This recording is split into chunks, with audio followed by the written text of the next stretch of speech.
1,000 বছর পূর্বে জানিয়ে দিয়েছেন। ও দুনিয়ার মানুষেরা লেখা কোনো কিতাব দিয়ে তোমাকে তাবলীগ করতে হবে না। মা উনজিলা ইলাইকা মির রাব্বিক, নবী আপনার কাছে আল্লাহর পক্ষ থেকে যেই কোরআন নাযিল হয়েছে তাই যে তাবলীগ করেন। সুবহানাল্লাহ বলে। তাহলে তাবলীগ করতে হবে কি দিয়ে? জোরে বলেন কি দিয়ে? কোরআন দিয়ে তাবলীগ করতে হবে। কথাটি আলিয়াস করে না শওকত মাস্টারের? আল্লাহর কথা আসার পরে যদি কোনো ব্যক্তি বলে না এর ভিতরে মনে হয় কেমন কেমন লাগছে, তাহলে আপনাদেরকে আরেকটা আয়াত শুনিয়ে দিই।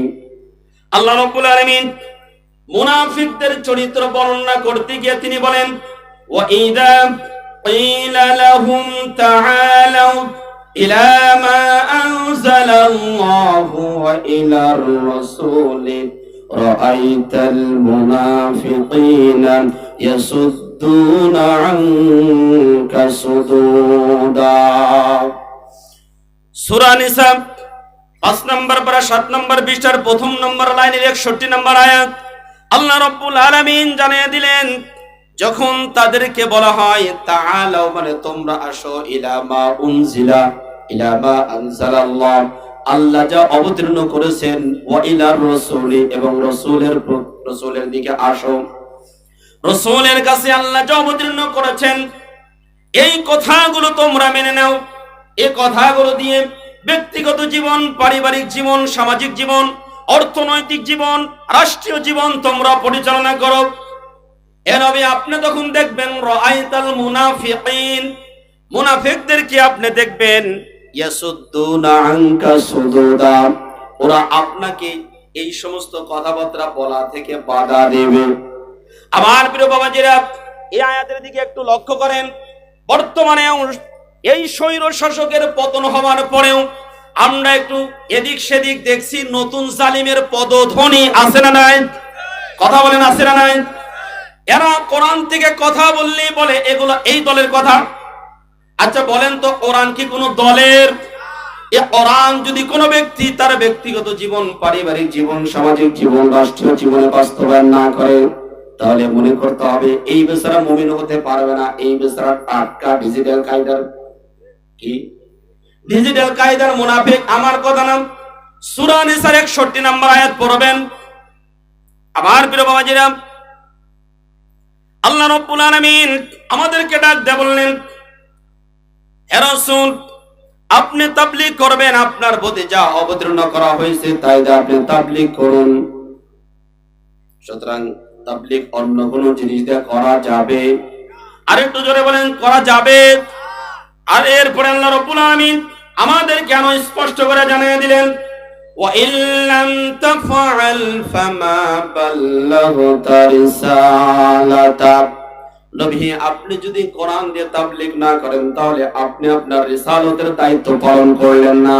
কিয়ামতের ময়দানে আপনার উপর অর্পিত দায়িত্ব পালন না করার কারণে আল্লাহর কাঠগড়ায়, জবাবদিহিতার কাঠগড়ায় আপনাকেও দাঁড়াইতে হবে।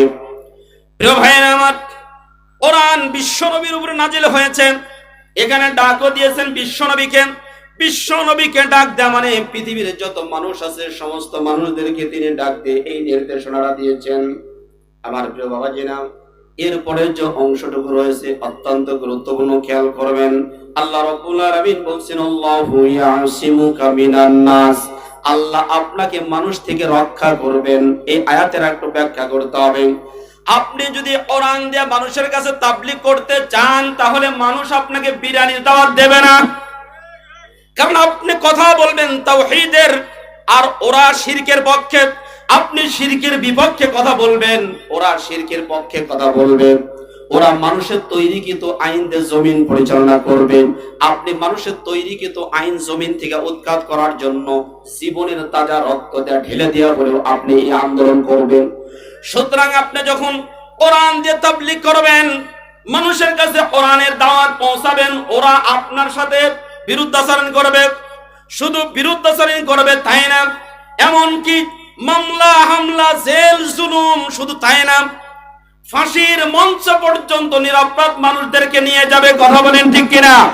আবার প্রিয় বাবাজিরা, আল্লামা দেলোয়ার হোসেন সাঈদী 52টি বছর পর্যন্ত কোরআনের তাফসীর করেছেন, তার কোনো দোষ ছিল না, অপরাধ ছিল না। তিনি নারী দর্শন করেন না, দর্শন করেন নাই, কারো বাড়িতে আগুন দেন নাই, কোনো এতিমের মাল লুট করেন নাই। একটাই মাত্র অপরাধ ছিল ইউসুফ নবীর অপরাধ, যা ওনারও তাই অপরাধ। ইউসুফ নবীর কি অপরাধ ছিল? জনপ্রিয়তার চুঙ্গি উঠে গিয়েছিলেন, এই জন্য তার অপরাধ। তার আপন ভাইরা তাকে কূপের মধ্যে ফেলে দিয়েছে, ওইদিকে যাওয়ার সুযোগ নেই। আপনারা কোরআনুল কারীমের 12 নম্বর পারা 15 নম্বর পৃষ্ঠা সূরা ইউসুফের এই কথাগুলো পড়ে নেবেন। আমার প্রিয় বাবারা, তারা 3 ধরনের ষড়যন্ত্র করেছিল। আমার নবীর সাথেও তারা 3 ধরনের ষড়যন্ত্র করেছিল। আল্লাহ রাব্বুল আলামিন এই ষড়যন্ত্রের কথাগুলো কোরআনুল কারীমের সূরা আনফালের 30 নম্বর আয়াতের মধ্যে তিনি জানিয়ে দিয়েছেন। وَإِذْ يَمْكُرُ بِكَ الَّذِينَ كَفَرُوا لِيُثْبِتُوكَ أَوْ يَقْتُلُوكَ أَوْ يُخْرِجُوكَ وَيَمْكُرُونَ وَيَمْكُرُ اللَّهُ وَاللَّهُ خَيْرُ الْمَاكِرِينَ। আল্লাহু আকবার। সূরা আনফাল 9 নম্বর পারা 17 নম্বর পৃষ্ঠার আনফালে 30 নম্বর আয়াত। আল্লাহ রাব্বুল আলামিন বিশ্ব নবীকে ডাকতে বললেন, নবী হে, স্মরণ করুন সেই সময়ের কথা যখন কাফেররা চক্রান্ত করল, ষড়যন্ত্র করল। কি ষড়যন্ত্র? ষড়যন্ত্র করল নবী, আপনাকে তারা হত্যা করবে, এই ষড়যন্ত্র করল। দারুন নাদওয়া তথা পরামর্শ সভা পার্লামেন্টে বসে তারা সিদ্ধান্ত নিল, আব্দুল্লাহর পুত্র মুহাম্মাদের অগ্রযাত্রাকে বন্ধ করতে হলে এটাকে হত্যা করতে হবে। আমার প্রিয় ভাইরা, আমার বাংলার জমিনের দিকে একটু তাকান। সেই 1450 বা 1500 বছর পূর্বে দারুন নাদওয়া তথা পার্লামেন্টে বসে বসে তারা যে কার্যক্রমগুলো চলেছিল, বর্তমান বাংলাদেশের নব্য ফেরাউনরা তারাও পার্লামেন্টে বসে বসে আল্লাহর ওলিদের ফাঁসির রায় কার্য করেছে। প্রিয় ভাইরা আমার, 1 নম্বরে তারা বলেছিল হত্যা করতে হবে। এরা চিন্তা করলো না, কুরাইশ বংশ অনেক বড় বংশ, হত্যা করে আমাদের টিকে থাকা মুশকিল হয়ে যাবে। এই জন্য তারা সিদ্ধান্ত নিল তাহলে নাগরিকত্ব ক্যান্সেল করে তাকে বের করে দিতে হবে। বাংলার এই জমিনের দিকে একটু তাকান।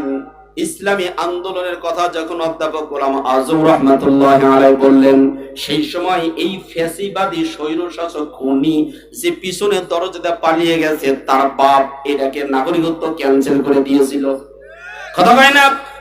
আপনাদের ইতিহাস জানতে হবে। যার বাপ ফ্যাসিবাদী, ওর গোষ্ঠী শুদ্ধা ফ্যাসিবাদী। কথা বলেন ঠিক কিনা? আমার প্রিয় ভাইয়েরা, আমরা এই ফ্যাসিবাদের পদধ্বনি দেখতে পাচ্ছি।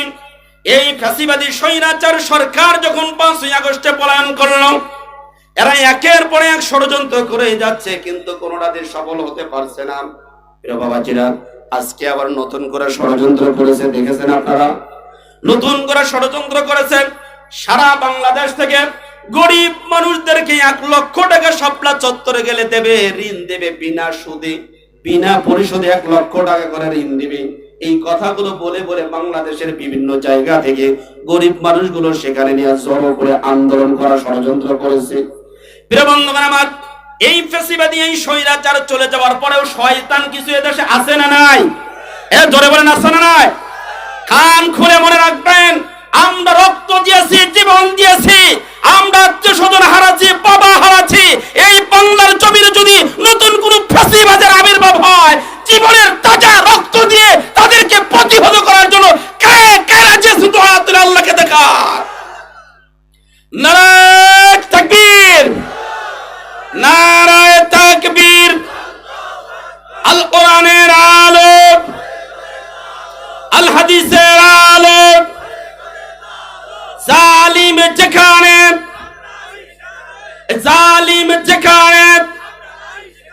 প্রতিরোধ সেখানে, জালিম যেখানে প্রতিরোধ সেখানে। বাংলার এই জমিনে কোন জালিমের স্থান হবে না। রক্ত খেকো যারা রক্ত খেয়েছে, আমার ভাইদেরকে বুকে গুলি মেরে যারা শহীদ করেছে, ওদের স্থান এই শাহ আউলিয়ার দেশে, শাহ খানজাহার দেশে তাদের কোন স্থান হতে পারে না।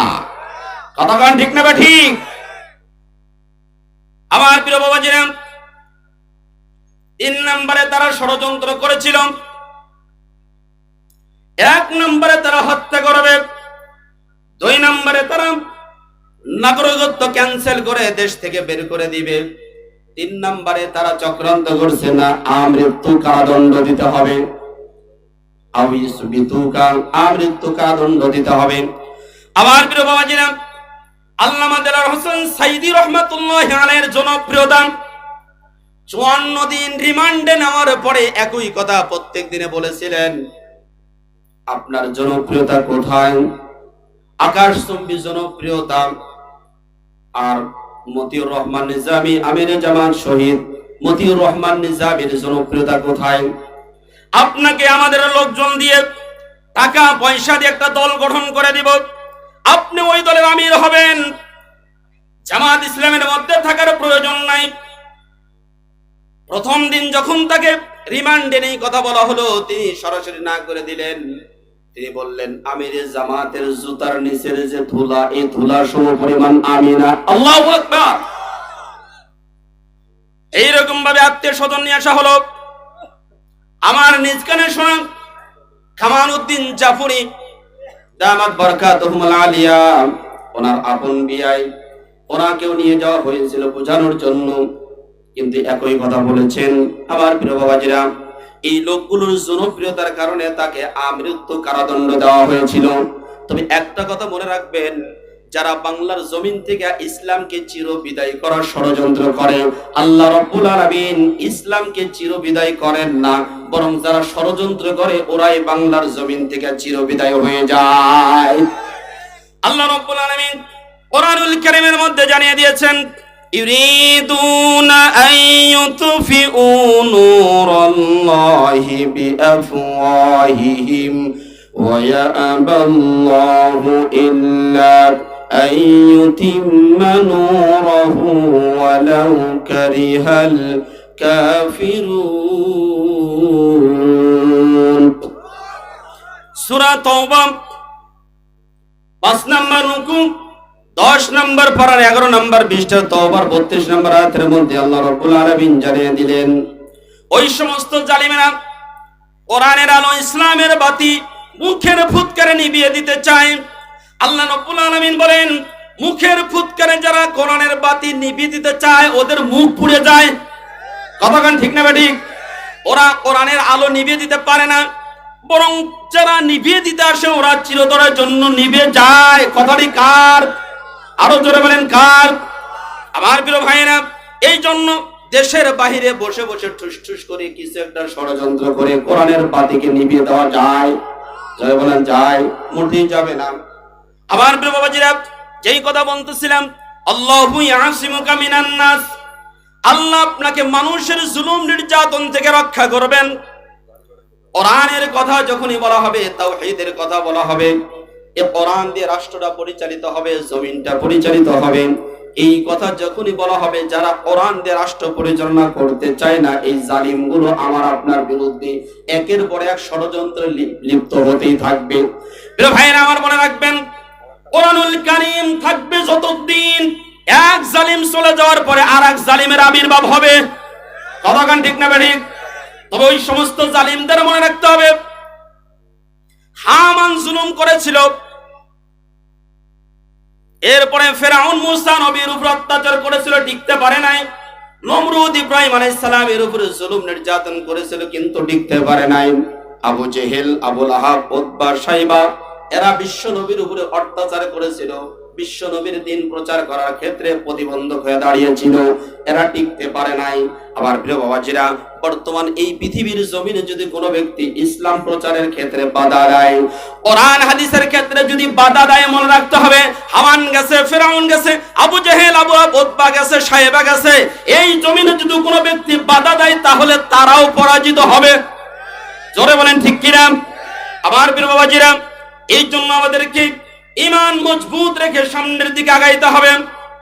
আল্লাহ রাব্বুল আলামিন, আমরা যদি ইসলাম প্রত্যেকটা ঘরে ঘরে ইসলামের দাওয়াত পৌঁছে দিতে যাই, কিছু মানুষ আমাদের বাধা দিবে, এটা সত্য। তবে মনে রাখবেন, যারা বাধা দিবে ওদের অন্তরে ভয়ও আছে। আছে না নাই? জোরে বলেন আছে না নাই? ফি কুলুবিহিমুর রুবা, যারা আল্লাহকে দেখে ভয় করে, আল্লাহ স্বয়ং তাদের অন্তরের মধ্যে ভয় ঢুকিয়ে দেয়। তাই যদি না হবে, ভালো মতো মনে রাখেন, এই ফ্যাসিস্ট জালিম এই বাংলার জমিন থেকে যারা চলে গেছে, যাদেরকে দেখে সবচাইতে বেশি ভয় করত, এরা সংখ্যায় কিন্তু খুব বেশি একটা না। কথা ভালো মতো বোঝেন, সবকিছু খুলে বলার দরকার নাই। যাদেরকে দেখে জমের মতো ভয় করত, তারা কিন্তু অন্যদের চাইতে সংখ্যায় কম। এত কম হওয়ার পরেও জমের মতো কেন ভয় করত, এটা ভালো মতো মনে রাখতে হবে। কোরআনের আরেকটা আয়াত আছে, বুসাউন কাবুসা ইসাইল, যাদের ভিতরে ঈমানি চেতনা নাই, ওরা হলো বন্যা আসলে সামনে যেমন খড়কুটা থাকে, এই খড়কুটা যেমন পানির প্রতিরোধ করতে পারে না, বাধা দিতে পারে না, এরা পানে ভেসে যায়। কিন্তু বিশাল বড় যদি একটা পিলার সেখানে দাঁড়ায়, একটা পিলারই কিন্তু পানির জন্য প্রতিবন্ধক হয়ে দাঁড়ায়। কথাটা ঠিক না বেঠিক?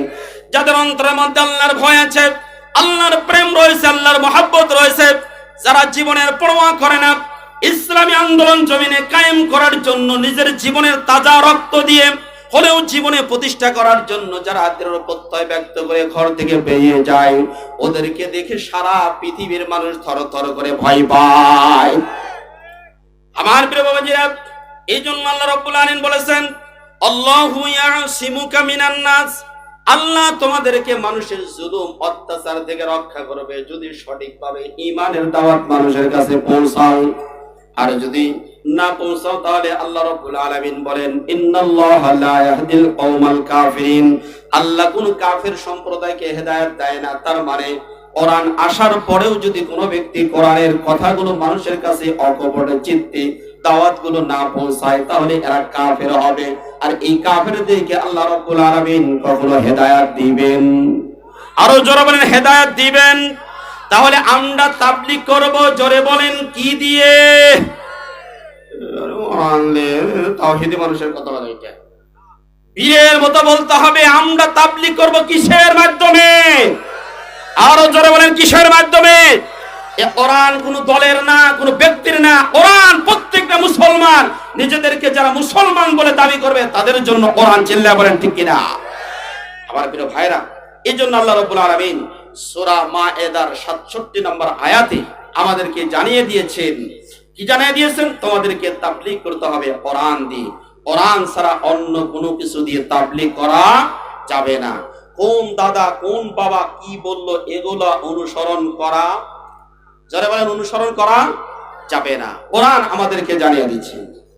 আল্লাহ রাব্বুল আলামিন বলেন, ইত্তাবিউ মা উনজিলা ইলাইকুম মির রাব্বিকুম ওয়া লা তাত্তাবিউ মিন দুনিহি আউলিয়া قليلا ما تذكرون। সূরা আ'রাফ 8 নম্বর পারা 10 নম্বর পৃষ্ঠা 2 নম্বর লাইনে 3 নম্বর আয়াত আল্লাহ রাব্বুল আলামিন জানিয়ে দিলেন, ইত্তাবিউ, তোমরা অনুসরণ করো, মা উনজিলা ইলাইকুম মির রাব্বিকুম, তোমাদের রবের পক্ষ থেকে যা নাযিল হয়েছে তাই তোমরা অনুসরণ করো। খুব ভালো মতো খেয়াল করেন, আল্লাহ রাব্বুল আলামিন অনুসরণ করার জন্য কি বলেছেন? এইদিক আল্লাহ রাব্বুল আলামিন কোনটা অনুসরণ করার জন্য বলেছেন? আমার কথা বোঝেন নাই না? এইদিকে আপনাদের মন নেই, আরেক দিকে মন গেছে। এখানে খুব খেয়াল করেন, ইত্তাবিউ আমরে সিগা, ইত্তাবিউ তোমরা অনুসরণ করো, মা মানে যা, উনজিলা অবতীর্ণ করা হয়েছে, ইলাইকুম তোমাদের কাছে, কার পক্ষ থেকে? মির রাব্বিকুম তোমাদের রবের পক্ষ থেকে। তাহলে তোমাদের রবের পক্ষ থেকে যা অবতীর্ণ করা হয়েছে তার অনুসরণ করো। এক, এটা পজিটিভ। নেগেটিভ সাইড আছে, ওয়ালা তাত্তাবিউ তোমরা অনুসরণ করতে পারবে না, মিন দুনিহি আল্লাহর কাছ থেকে যা আসে নাই তার অনুসরণ করতে পারবে না। কথাটা ভালো মতো বলছেন, আল্লাহর পক্ষ থেকে যা আসে নাই তা অনুসরণ করতে পারবে না। ওয়ালা তাত্তাবিউ মিন দুনিহি আউলিয়া, আল্লাহর পক্ষ থেকে যা আসে নাই এ যদি ওলি আউলিয়ারাও নিয়ে আসে তারপরে অনুসরণ করা যাবে। কথাটি কার? আরো জোরে বলেন কার?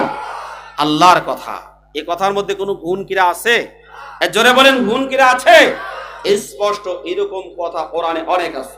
কলিলাম মা তাযাক্কারুন, কিছু সংখ্যক মানুষ উপদেশ গ্রহণ করে আর অধিকাংশ মানুষে কোরআন বাদ দিয়ে মানুষের তৈরি কিন্তু আইন দিয়ে তারা জীবন চালায়।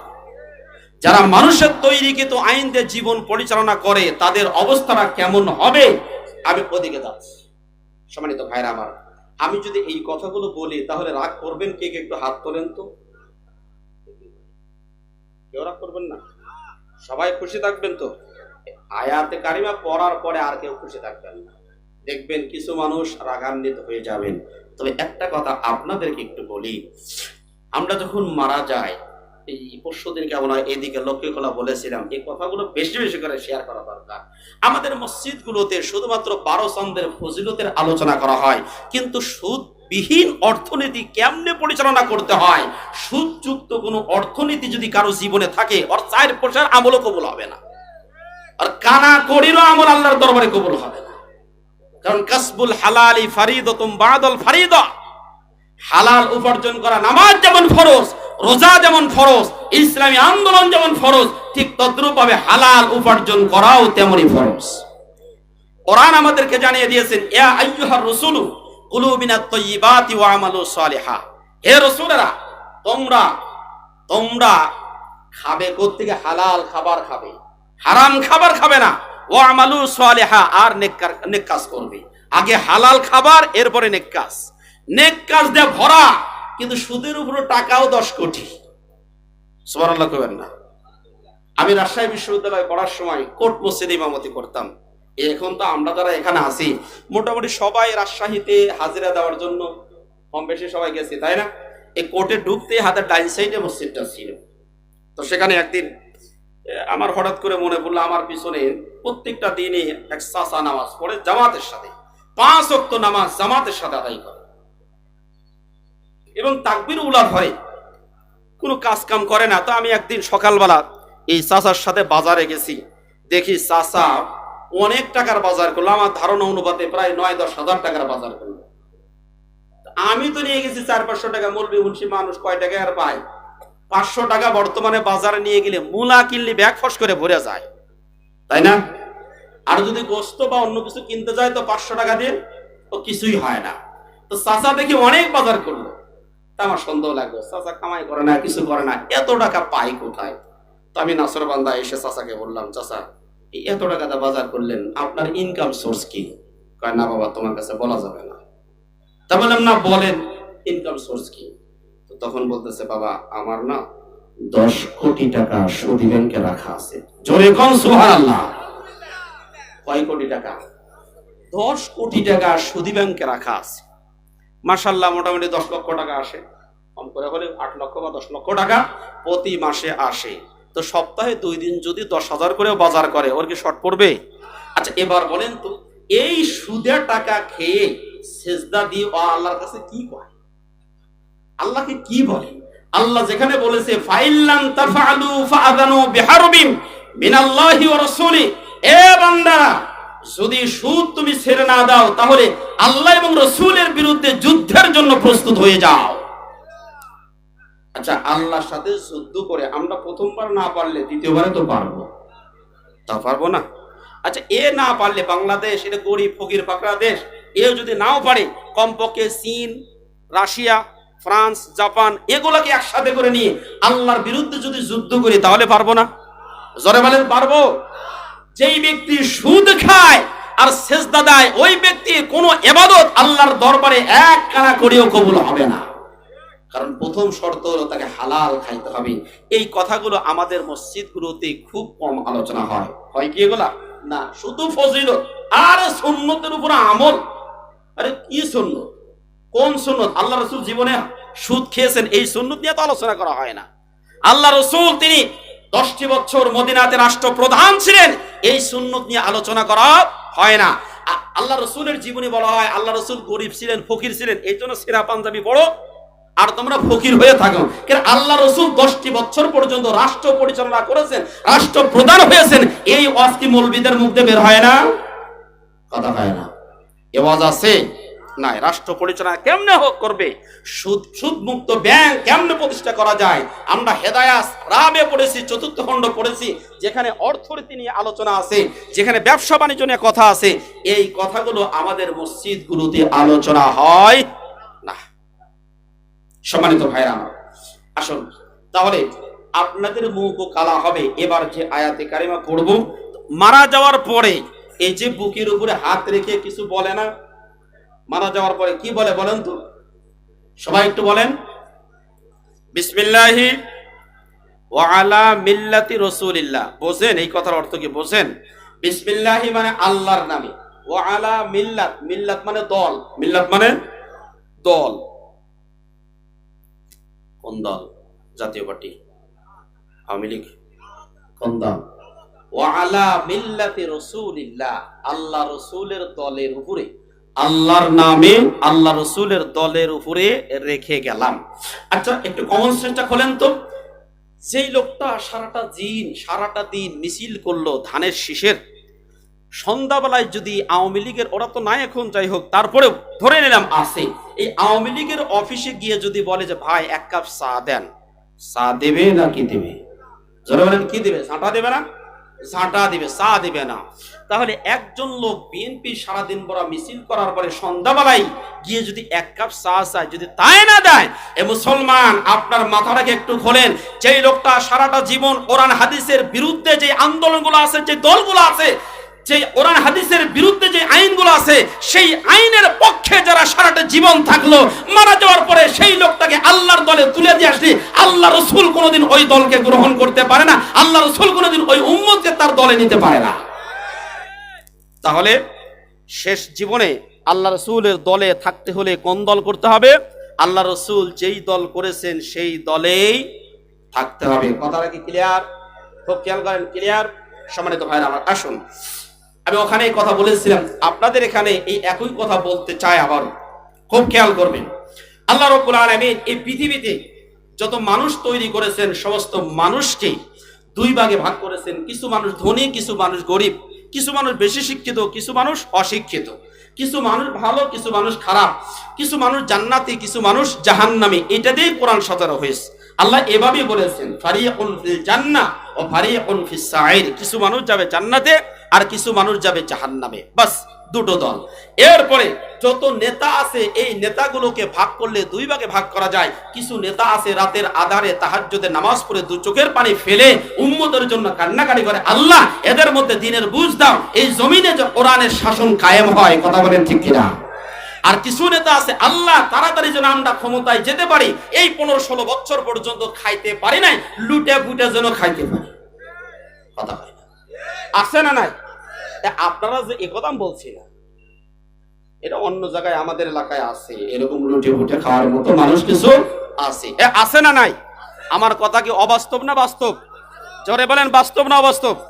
কোরআন এটা আমাকে শিখিয়েছে। এরপরে কিছু নেতা আছে যারা মানুষদেরকে ডেকে ডেকে জাহান্নামের দিকে নিয়ে যায়, আবার কিছু নেতা আছে যারা মানুষদেরকে ডেকে ডেকে জান্নাতের দিকে নিয়ে যায়। সুবহানাল্লাহ।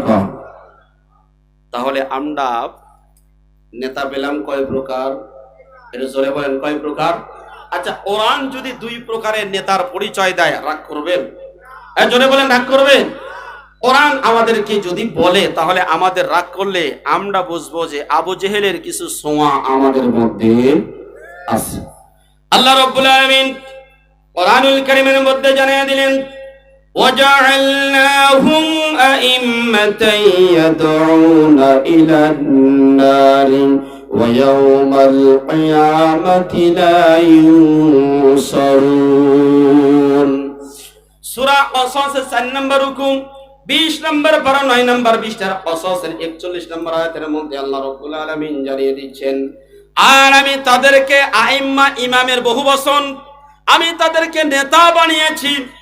এই খুব খেয়াল করেন, ইমাম শব্দের বহু বচন আইম্মা, আমি তাদেরকে নেতা বানিয়েছি। কাদেরকে? খুব খেয়াল করেন, সূরা কসসের মধ্যে 4 জন ব্যক্তির চরিত্র নিয়ে আলোচনা করা হয়েছে। এর মধ্যে একজনের নাম হামান, আর একজনের নাম কামান, আর একজনের নাম ফিরাউন, আর একজন হলেন মুসা আলাইহিস সালাম। এই 4 জন ব্যক্তির চরিত্র নিয়ে আলোচনা করা হয়েছে।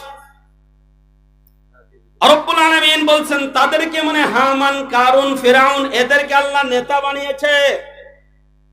এই নেতাদের কাজ হলো ইয়াদউনা ইলান নার, এরা মানুষদেরকে জাহান্নামের দিকে ডাকে।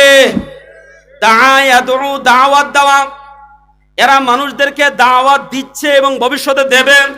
ইয়াদউনা সিগাটা মুজারে, যেটার মধ্যে দুইটা কালের অর্থ পাওয়া যায়, বর্তমান এবং ভবিষ্যৎ। এরা মানুষদেরকে জাহান্নামের দিকে ডাকছে এবং ভবিষ্যতেও ডাকবে। তার মানে ইসলামী আন্দোলন তথা এই রাষ্ট্রটা যদি কোরআন দিয়ে সাজানো হয়ে যায়, তারপরেও কিছু আবু জেহেল থাকবে। কথা কয় না? কোরআন এটা আমাদেরকে জানিয়ে দিচ্ছে। ইয়াদউনা, তারা আহ্বান করবে, তারা আহ্বান করছে ইলান নার, নার মানে জাহান্নাম। ওয়া ইয়াউমাল কিয়ামাতি লা ইনসারুন, যেই সমস্ত লোকগুলো এই জাহান্নামী নেতাদের অনুসরণ করবে, কিয়ামতের ময়দানে তারা কোনো সাহায্য প্রাপ্ত হবে না, সাহায্যকারী পাবে না। হ্যালো ভাইরা আমার, এই জায়গাতে এক শ্রেণীর নেতা আমরা পেলাম। কোরআনকে আবার একটু জিজ্ঞেস করি, আর এক শ্রেণীর নেতার পরিচয়টা কোরআনুল কারীমের মধ্যে কিভাবে দেওয়া হয়েছে। আল্লাহ রাব্বুল আলামিন তিনি আমাদেরকে জানিয়ে দিচ্ছেন, ওয়াজআলনাহুম আইম্মাতান ইয়াহদুনা বিআমরিনা ওয়া আওহাইনা ইলাইহিম ফি'লাল খায়রাতি ওয়া ইকামাস সালাতি ওয়া ইতাআজ যাকাতি ওয়া কানু লানা আবিদিন। আল্লাহু আকবার। সূরা আম্বিয়ার 5 নম্বর রুকু, 17 নম্বর পারা, 7 নম্বর পৃষ্ঠা, 73 নম্বর আয়াত। আল্লাহ রাব্বুল আলামিন ডাক দিয়ে বললেন, খুব খেয়াল করেন, কসসের 41 নম্বর আয়াতের মধ্যেও সেখানে জানিয়ে দিয়েছিলেন ওয়াজআলনাহুম আইম্মা, এখানে বললেন ওয়াজআলনাহুম আইম্মা, একই শব্দ ব্যবহার করেছেন। ওখানে বলেছেন ইয়াদউনা, তারা আহ্বান করে মুজারে সিগা, এখানে বলছেন ইয়াহদুনা মুজারে সিগা। আল্লাহ এখানে বলছেন ইয়াহদুনা, তারা পথ প্রদর্শন করছে, করবে। তার মানে যতই ফ্যাসিস্ট জালিম সরকার আসুক না কেন, এক শ্রেণীর মানুষ থাকবেই যারা জালিমের জুলুমকে উপেক্ষা করে তারা মানুষদেরকে কোরআনের পথে আহ্বান করবে। কথা বলেন ঠিক কিনা? এরা থাকবে, কোরআন এটা বলে দিয়েছে। সুতরাং ওরা ইসলামী আন্দোলনকে নিশ্চিহ্ন করার ষড়যন্ত্র যতই করুক না কেন, আলেম ওলামাদেরকে জেল জুলুম মামলা হামলা যতই দিক না কেন, ওরা কোনোদিন নিঃশ্বাস করতে পারবে না। বরং যারা নিঃশ্বাস করতে আসবে ওরা বর্তমান জালিমদের মতো নিঃশ্বাস হয়ে যাবে। সম্মানিত ভাইরা আমার, খেয়াল করেন, ইয়াহদুনা এটা মুজারে সিগা, তারা হেদায়েতের পথে আহ্বান করছে, হেদায়েতের পথে আহ্বান করবে। কিসের মাধ্যমে? আল্লাহ রাব্বুল আলামিন এখানে বলছেন বিআমরিনা, আমার নির্দেশ ক্রমে। আমার বলতে আল্লাহ যে ওহী প্রেরণ করেছেন সেই ওহীর মাধ্যমে। সুতরাং খুব ভালো মতো খেয়াল করতে হবে, ওহীর ছাড়া, ওহীর আহ্বান ছাড়া মানুষ যতই কার্ল মার্কস, লেনিন, মাও জেতুং এদের যত বিধানের মাধ্যমে মানুষকে আহ্বান করুক না কেন, কোনোদিন মুক্তির এবং শান্তির পথ পাওয়া যেতে পারে না। একমাত্র ওহীর পথই হলো শান্তির পথ। ওহী তথা কোরআনের আইন ছাড়া কোনোদিন শান্তি পাওয়া যাবে না। এই জন্য আল্লাহ রাব্বুল আলামিন বলছেন ওয়া আওহাইনা ইলাইহিম ফি'লাল খায়রাতি ওয়া ইকামাস সালাতি ওয়া ইতাআজ যাকাত। রাব্বুল আলামিন বলছেন, আর আমি তাদের কাছে ওহী প্রেরণ করলাম, ফি'লাল খায়রাত ভালো কাজ করার, ওয়া ইকামাস সালাত নামাজ কায়েম করার, ওয়া ইতাআজ যাকাত যাকাত ভিত্তিক অর্থ ব্যবস্থা কায়েম করার জন্য আমি তাদেরকে নির্দেশনা দিলাম। আর ওই সমস্ত ব্যক্তিরা ছিল আমার আবেদ। আমার প্রিয় বাবাজিরা খেয়াল করেন, এই আয়াতের মধ্যে ওয়াজআলনাহুম শব্দটা কোন দিকে ফিরছে? হুম মানে কারা? সূরা আম্বিয়ার মধ্যে আল্লাহ রাব্বুল আলামিন 10 জন নবীর আলোচনা করেছেন। এই নবীদেরকে আল্লাহ রাব্বুল আলামিন নেতা বানিয়েছেন। সুবহানাল্লাহ বলেন। তাহলে এখানে বোঝা গেল নবীদেরকে আল্লাহ রাব্বুল আলামিন নেতা বানিয়েছেন। এই নবীদের অনুসরণ করবে যারা, হেদায়েতের পথ পাবে তারা। নবীদের পথ অনুসরণ করবে না যারা, হেদায়েত পাবে না। যারা বলেন হেদায়েত পাবে না তারা। তাহলে আমরা নেতা পেলাম কয় ধরনের? আমার কথা বোঝেন নাই? নেতা পেলাম দুই প্রকারে। এক শ্রেণী নেতা মানুষদেরকে জাহান্নামের দিকে নেবে, আর এক শ্রেণী মানুষ যারা মানুষদেরকে জান্নাতের পথের দিকে নিয়ে যাবে। এখন আমাদের সমাজে কিছু মানুষ আছে যারা জাহান্নামের পথের দিকে আহ্বান করে। এবার প্রশ্ন হলো, জাহান্নামের পথের দিকে কারা আহ্বান করে, কোন বাক্যের মাধ্যমে আহ্বান করে? আমি আপনাদেরকে একটা হাদিস শোনাই। আনিল হারিস আল আশআরি রাদিয়াল্লাহু তাআলা আনহু قال قال رسول الله صلى الله عليه وسلم আনা আমুরুকুম বিখামসিন আল্লাহু আমারানি বিহিন্না। হারিস আল আশআরি রাদিয়াল্লাহু তাআলা আনহু উনি বর্ণনা করেন, আমি তোমাদেরকে 5টা কাজের আদেশ দিচ্ছি, আল্লাহ আমাকে 5টা কাজের আদেশ দিয়েছেন। সুবহানাল্লাহ। কয়টা কাজের আদেশ? জোরে বলেন কয়টা? আরো জোরে বলেন কয়টা? 5টা কাজের আদেশ দিয়েছেন। এর মধ্যে একটা হলো আল জামাত। জামাত জামাতবদ্ধ জীবন যাপন করতে হবে। জামাতের বাইরে থাকার কোনো সুযোগ নাই। জামাত মানে সংঘবদ্ধ ইসলামী দলের অন্তর্ভুক্ত থাকতে হবে। যে নিজেকে মুসলিম বলে দাবি করবে সে কোনোদিন ইসলামী দল বাদ দিয়ে অনইসলামিক দলের অন্তর্ভুক্ত থাকতে পারে না। বিশ্বনবী এরপরে বলেছেন, ওমান ফারাকাল জামাআতা ঈদা শিবরিন ফাকাদ খালাআ রিবকাতাল ইসলামি মিন উনুকি। কোন একজন ব্যক্তি যদি জামাত থেকে এক বিগত পরিমাণ দূরে সরে যায় তাহলে ইসলামের রশি তার গলা থেকে ছুঁড়ে ফেলল।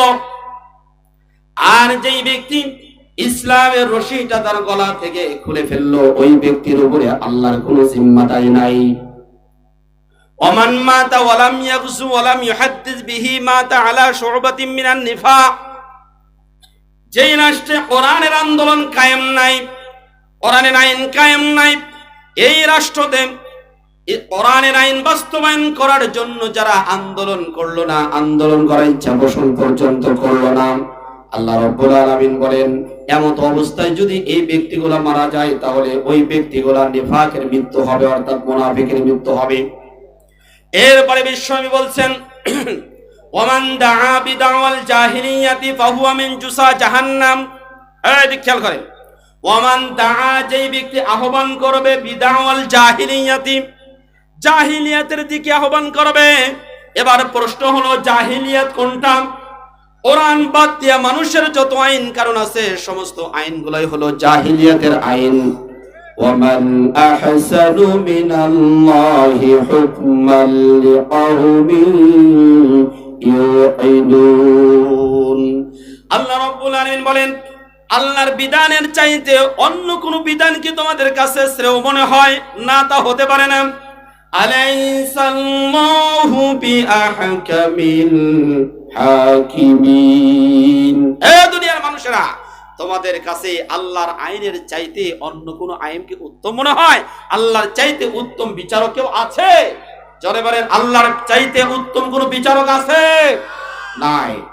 তাহলে যেই ব্যক্তিগুলো কোরআনের আহ্বান বাদ দিয়ে কোন মানুষের গড়া চিন্তা চেতনার দিকে আহ্বান করে, এটাই হলো জাহিলিয়াতের দিকে আহ্বান করা। ওমান দাআ বিদাওয়াল জাহিলিয়া, যেই ব্যক্তি আহ্বান করবে জাহিলিয়াতের দিকে, ফাহুয়া মিন জুসা জাহান্নাম, এই ব্যক্তি জাহান্নামে চলে যাবে। এদিকে খেয়াল করেন, এবার বোঝেন, এখান থেকে বুঝে যান।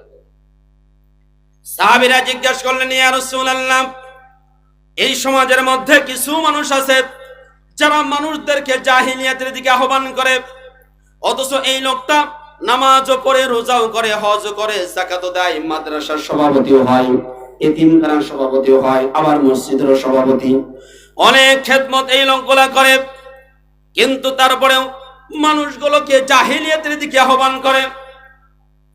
এই লোকগুলো নামাজও পড়ে, হজও করে, যাকাতও দেয়, আবার মানুষগুলোকে জাহিলিয়াতের দিকে আহ্বান করে, তারপরেও কি এই লোকগুলো জাহান্নামে যাবে?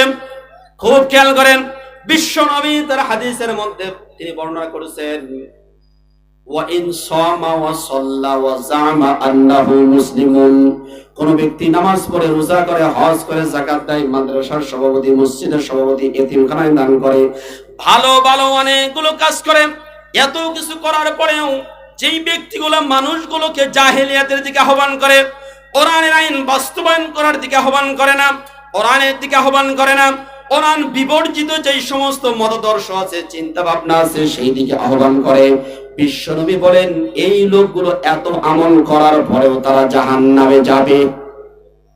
আমার প্রিয় বাবাজিরা, ভালো মতো খেয়াল করেন, আমার সমাজের দিকে তাকান, কিছু কিছু মানুষ আছে যারা নামাজ পড়ে, রোজা করে, হজ করে, যাকাত দেয়, সবকিছু করে, কিন্তু আল্লাহর জমিনটা কোরআনের মাধ্যমে পরিচালিত হোক এটা তারা মানে না।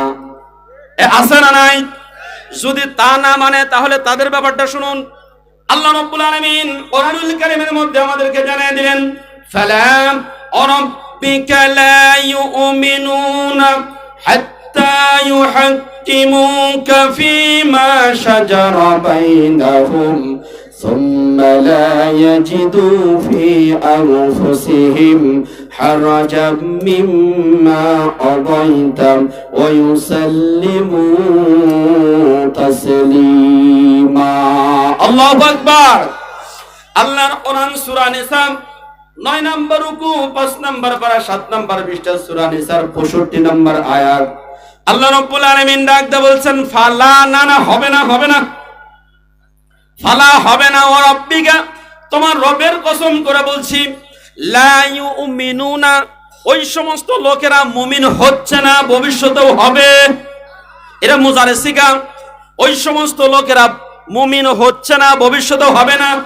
কারা তারা, তাদের পরিচয়টা কি আল্লাহ রাব্বুল আলামিন এখানে জানিয়ে দিচ্ছেন। নবী হে আপনি ভালো মতো খেয়াল করবেন। আমি ছোট বক্তা দেখে কি সাউন্ড কমে দাও না, তাহলে আমাদের গলা বসে গেল। তোমার বললাম যতখানে আছে দাও, আরেকটু দাও, আমি তো টানতে পারছি না। সাউন্ড আস্তে আস্তে না করে, হ্যাঁ খেয়াল করে, খুব ভালো মতো খেয়াল করে। আল্লাহ নিজে বলছেন না হবে না। এই দিক কি হবে না? হবে না। লা ইউমিনুনা তারা মুমিন হচ্ছে না ভবিষ্যতেও হবে না। কারা? হাত্তা ইউহাক্কিমুকা যারা আপনাকে বিচারক হিসাবে মানবে না, যারা আপনাকে বিচারক মানবে না। আপনাদের কাছে আমার প্রশ্ন, আমার আপনার নবী তিনি 10টি বছর রাষ্ট্র পরিচালনা করেছেন, এটা কি কোনো ব্যক্তির কার্ল মার্কস লেনিন মাও সেতুং এর আইন দিয়ে নাকি কোরআনের আইন দিয়ে? জোরে বলেন কিসের আইন দিয়ে? কোরআনের আইন দিয়ে। আল্লাহ নিজে বলছেন হাত্তা ইউহাক্কিমুকা যতক্ষণ পর্যন্ত আপনাকে তারা হাকিম না মানবে, বিচারক না মানবে, ততক্ষণ পর্যন্ত তারা মুমিন হবে না। কিসের? ফিমা শাজারা বাইনাহুম নিজেদের মাঝে যত সমস্যা আছে এই সমস্যার সমাধান যদি কোরআন দিয়ে না করে তাহলে এই বেচারারা মুমিন হতে পারবে না। জোরে বলেন কথাটি কার? জোরে বলেন কথাটি কার?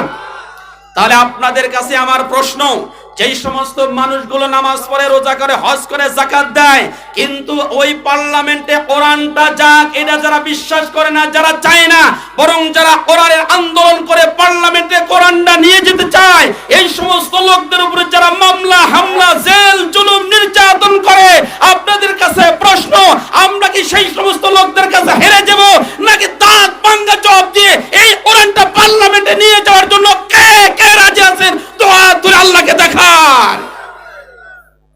নারায়ে তাকবীর, নারায়ে তাকবীর। আল কোরআনের আলো, আল হাদিসের আলো, কোরআন হাদিস যেখানে, মদ জুয়া যেখানে, নারায়ে তাকবীর। আবার প্রিয় ভাইরা, নারায়ে তাকবীরের ধ্বনি বেশি বেশি করে দিতে হবে। জামাত ইসলামের ঢাকা দক্ষিণ মহানগরীর সেক্রেটারি ডক্টর শফিকুল ইসলাম মাসুদ ভাইয়ের একটা ভিডিও ক্লিপ আপনারা দেখেছিলেন। তিনি খুব সম্ভব নোয়াখালীতে গিয়ে এই কথা বলেছিলেন, এই 15টি বছর আমাদেরকে আল্লাহু আকবারের ধ্বনি তারা তুলতে দেয় নাই। আল্লাহু আকবারের তাকবীরের ধ্বনি যেখানেই হয়েছে সেখানেই এই গোপাইলা লীগ নিয়ে এসে উপস্থিত। কথাগান ঠিক না ঠিক? গোপাইলা লীগ পর্যন্ত, গোপাইলা লীগ নিয়ে এসে সেখানে উপস্থিত। অথচ আল্লাহু আকবারের তাকবীরের ধ্বনি এটা কোনো ব্যক্তির না, কোনো দলের না, যারা মুসলিম বলে দাবি করবে তাদের প্রত্যেকের ধ্বনি হচ্ছে আল্লাহু আকবার। কথা বলেন ঠিক না ঠিক? তাহলে এত কিছু হওয়ার পরে আপনাদের ভিতর থেকে স্লোগান কেন দেওয়া হয় না? স্লোগান দিয়ে আকাশ বাতাস মুখরিত করতে হবে। 28 অক্টোবরের দিন এই নরপিশাচরা যখন মৃত ব্যক্তির উপরে, লাশের উপরে তারা নৃত্য করতেছিল, সেই সময় অল্প কিছু মানুষের নারায়ে তাকবীরের ধ্বনিতে তাদের অন্তরের মধ্যে এমন প্রকম্পন শুরু হয়েছে। আমরা দেখেছি 5ই আগস্টেও নারায়ে তাকবীরের ধ্বনি যখন চতুর্দিক থেকে এসেছে, তখন এই জালিম পিছনের দরজা মুক্তিযোদ্ধা পালাইতে বাধ্য হয়েছে। সুতরাং নারায়ে তাকবীরের ধ্বনি প্রত্যেকটা জায়গায় আমাদেরকে দিতে হবে। নারায়ে তাকবীরের ধ্বনি যত দিবেন, জালিমের অন্তর, মুনাফিকদের অন্তর ততই প্রকম্পিত হতে থাকবে। চিল্লায়া বলেন ঠিক কিনা? আমার প্রিয় ভাইরা, তাহলে মুনাফিকদের বৈশিষ্ট্য হলো আল্লাহর আইন তারা মানবে না। এই আয়াতের একটা শানে নজুল আছে। একজন ইহুদি, একজন অমুসলিম আর একজন মুসলিম, এই দুইজন ব্যক্তির মাঝে একটা সমস্যা বেঁধেছে। এই দুইজন ব্যক্তি একটু থামেন বাবা, ওরা সেট করে তাড়াতাড়ি। এবার এই দুইজন ব্যক্তির মাঝে যখন সমস্যা তৈরি হয়েছে, সমস্যার সমাধান গল্পে তারা বলেছে, ইহুদি বলল চলো তোমাদের নবীর কাছে যাই। এবার মুসলিম যে নিজেকে দাবি করেছে সে বলছে না, ওমরের কাছে যাই, কারণ ওমর কাফেরদের ব্যাপারে খুবই কঠোর। তো যাই হোক, শেষ পর্যন্ত বিশ্ব নবীর কাছে চলে গেছে। যাওয়ার পরে বিশ্ব নবী সবকিছু শুনে তিনি ইহুদির পক্ষে রায় দিয়েছেন, মুমিনের বিপক্ষে রায় দিয়েছেন। এখান থেকে আপনাদের শিক্ষা নিতে হবে, যদি কোরআনের আইন প্রতিষ্ঠিত হয়, এই সংসদটা যদি কোরআনের সংসদ হয়, তাহলে এই দেশের সবচাইতে সুবিধা পাবে যারা অমুসলিম আছে তারা। কথা বলে ঠিক না ঠিক? আপনাদের কাছে একটা জিনিসের প্রশ্ন করি, এই 15টি বছরে হিন্দু ভাইরা তারা পূজা করে যেই পরিমাণ শান্তি পেয়েছে, তার চাইতে 1000 গুণে বেশি শান্তি পেয়েছে এই সময়ে। কথা কান ঠিক না ঠিক? কারণ ওই সময় ছিল খাওয়া পার্টি, এখন খাওয়া পার্টি ছিল না। আমি সেই মিটিং এ উপস্থিত ছিলাম, সিরাজগঞ্জ পৌরসভাতে। দায়িত্ব দেওয়া হলো 54টা পূজা মণ্ডপ ছিল, এর মধ্যে জামাত ইসলামকে দেওয়া হলো 18টা, ছাত্র শিবিরকে দেওয়া হলো কয়েকটা, আর কয়েকটা আমাদের সহযোদ্ধা বিএনপি ভাইদেরকে দেওয়া হলো। 18টা দেওয়ার পরে বলছে এই 18টা পূজা মণ্ডপ পাহারার জন্য যেই যেই জায়গায় দেওয়া হয়েছে, এই পূজা মণ্ডপের লোকেরা যেন মায়ের কোলের মধ্যে থাকবে। সুবহানাল্লাহ কোন? কারণ ইসলাম প্রত্যেকটা নাগরিকের অধিকার সঠিকভাবে আদায় করার জন্য বলে, হোক সে মুসলিম, হোক সে মুসলিম বা অমুসলিম, যাই হোক না কেন, যার যতটুকু অধিকার ততটুকু আদায় করতে হবে। অমুসলিম দেখে অনধিকার করতে হবে, তারপর জুলুম করতে হবে, কোরআন এটা আমাদেরকে শিখায় না। কথা বলেন ঠিক না ঠিক? দুইজন যাওয়ার পরে বিশ্বনবী যখন ইহুদির পক্ষে রায় দিয়েছে, এবার মুসলিম বের হয়ে এসে বলতেছে, না, এই রায়টা আমার কাছে পছন্দ হলো না, চলো ওমরের কাছে যাই। ওমরের কাছে চলে গেলেন। ওমর রাদিয়াল্লাহু তাআলা আনহু সবকিছু শুনলেন, শোনার পরে বলতেছেন, ঠিক আছে তোমরা বসো, আমি ঘরের মধ্য থেকে আসি। তো ঘরের মধ্যে গিয়ে তিনি উন্মুক্ত তরবারি নিয়ে এসে, যেই ব্যক্তি নিজেকে মুসলমান বলে দাবি করেছে, সেই লোকটার তরবারি দিয়ে কাল্লা কেটে দিয়েছে, দ্বিখণ্ডিত করে দিয়েছে। চতুর্দিকে ছড়ে বলল, ওমর একজন মুসলিমকে হত্যা করেছে। আল্লাহ রাব্বুল আলামিন তখন আয়াতে কারিমা নাজিল করলেন, যেই ব্যক্তি বিশ্ব নবীর ফয়সালা মানে না, যেই ব্যক্তি কোরআনের ফয়সালা মানে না, যেই ব্যক্তি কোরআন দিয়ে রাষ্ট্র পরিচালনা হোক এটা কেউ চায় না, এই ব্যক্তির নামে মুসলিম হলেও কাজে টাটকা মুনাফিক। আছে না নাই? এরকম মুনাফিক আছে? আছে। তাদেরকে আমি অনুরোধ করে বলছি, ভাই আপনি একটু বুঝুন, এটা কোরআনটা পড়ুন। আপনার কবরে আমরা কেউ যাব না, মনের ভুলে একদিনও যাব না। যাবেন আপনারা? যারা বলেন যাবেন, মোটেও যাবেন। তাহলে আপনার নেতাও যাবে না, আমরাও যাব না। কবরের মধ্যে আমাকে শাস্তি ভোগ করতে হবে। মার রব্বুকা ওয়া মা দীনুকা ওয়া মান হাদা রাজুলুল্লাযী বুইসতু ফীকুম। মার রব্বুকা, তোমার জীবন বিধানটা কি ছিল? এরপরে ওয়া মা দীনুকুম, মার রব্বুকা, তোমার রব কে? ওয়া মা দীনুকুম, তোমার জীবন ব্যবস্থা রাখি। ওয়া মান হাদা রাজুলুল্লাযী বুইসতু ফীকুম, তোমাদের মাঝে যেই লোকটাকে প্রেরণ করেছিলাম এই লোকটার সম্পর্কে তুমি জানো? ভাইরা, এই প্রশ্নের উত্তরগুলো যদি দিতে না পারে, তাহলে সেই জায়গাতে গিয়ে আমরা কেউ ছাড় পাবো না। তাহলে কোন কথা বলতেছিলাম? আমি আপনাদের সামনে বলতেছিলাম, নেতা কয় প্রকারের? জোরে বলেন, নেতা কয় প্রকারের? 2 প্রকারের নেতা। নেতা এবার 2 প্রকারে পেলেন। এবার দেখি তো এই পৃথিবীতে দল কয় প্রকারের আছে। বাংলাদেশে প্রায় 100টার উপরে দল আছে, তাই না? নিবন্ধিত অনিবন্ধিত সবকিছু মিলে 100টার উপরে দল রয়েছে।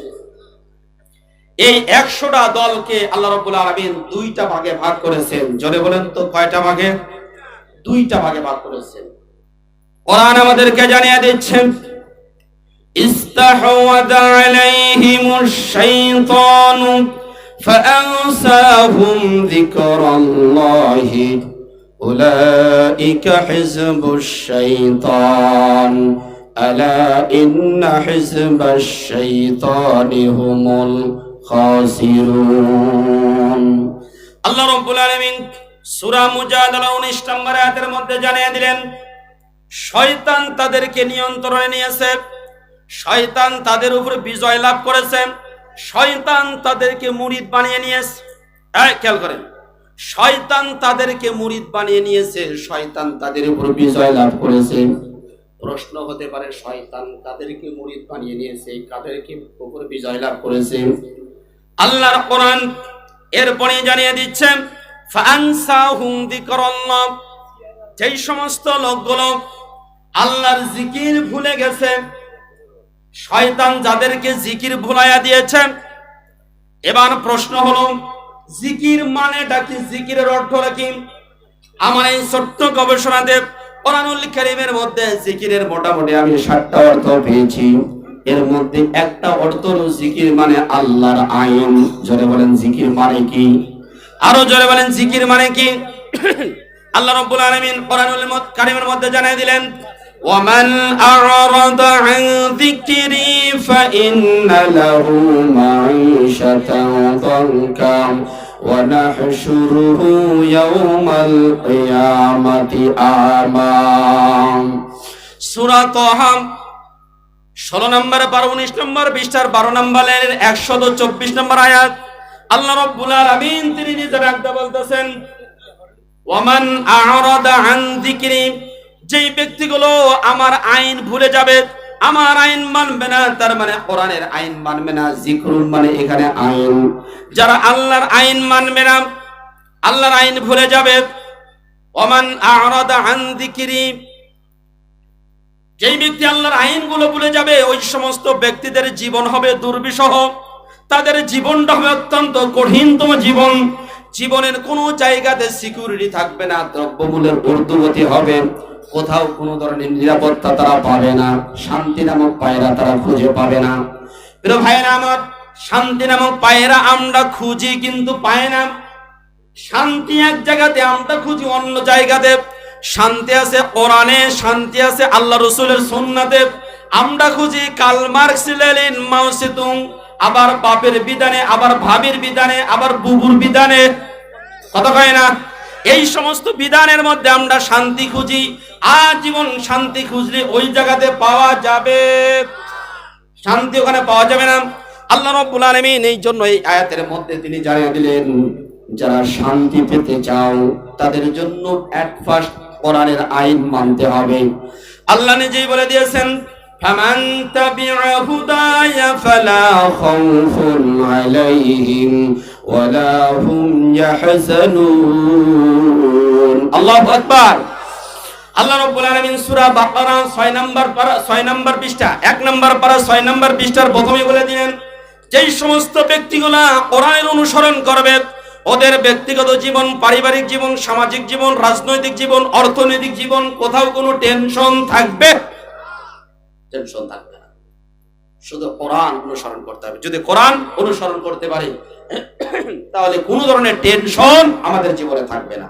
আবার প্রিয় ভাইয়েরা, তার এখানে যিকরুন শব্দের অর্থ আমরা একটা পেলাম আল্লাহর আইন। যারা আল্লাহর আইন অনুসরণ করবে না, শয়তান যাদেরকে আল্লাহর আইন ভুলাইয়া দিবে, উলাইকা হিজবুশ শাইতান। আল্লাহ নিজেই বলছেন এরা হলো শয়তানের দল। এরা কার দল? হিজবুন শব্দের অর্থ দল, আল্লাহ মানে আল্লাহ। উলাইকা হিজবুশ শাইতান, এরা হলো শয়তানের দল। আর মনে রাখবেন আলা ইন্না হিজবাশ শাইতানি হুমুল খাসিরুন, যারা শয়তানের দল হবে এরাই হলো সবচাইতে ক্ষতিগ্রস্ত হবে, এরা সবচাইতে বেশি ক্ষতিগ্রস্ত হবে। তাহলে আমরা যদি একটু বিশ্লেষণ করি, শয়তানের দলের পরিচয় পাওয়ার জন্য জাদুঘরে যাওয়ার দরকার আছে। জোরে বলেন জাদুঘরে যাওয়ার দরকার আছে।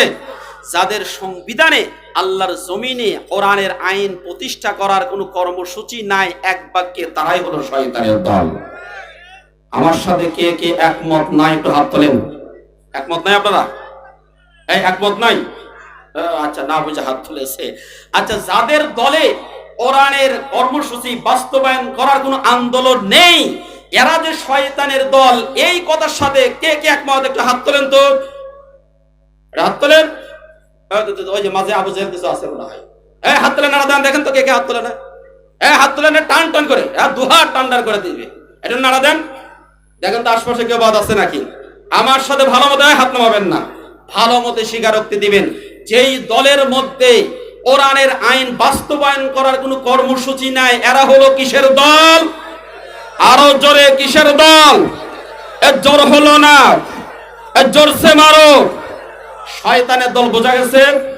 আচ্ছা, এটা কি আমার কথা? সূরা মুজাদালার 19 নম্বর আয়াত পড়বেন। কয় নম্বর আয়াত? সূরা মুজাদালার 19 নম্বর আয়াত। এবার শয়তানের দল চেনার পরেও যদি কোন ব্যক্তি সেই দলের কর্মী হন, তাহলে তার ব্যাপারে আল্লাহ কি বলেছেন?